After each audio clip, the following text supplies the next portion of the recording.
अरूशा TV network की जानब से बासलियत मैकेनिकल इंजीनियर अंसर अब्बास को अरूशा गोल्ड मेडल अवार्ड के लिए मुंतखब किया गया।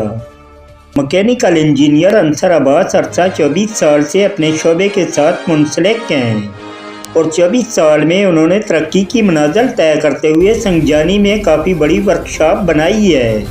उनकी इस खुदादाद सलाहियत को मद्देनज़र रखते हुए उन्हें अरूशा गोल्ड मेडल अवार्ड की लिस्ट में शामिल किया गया है।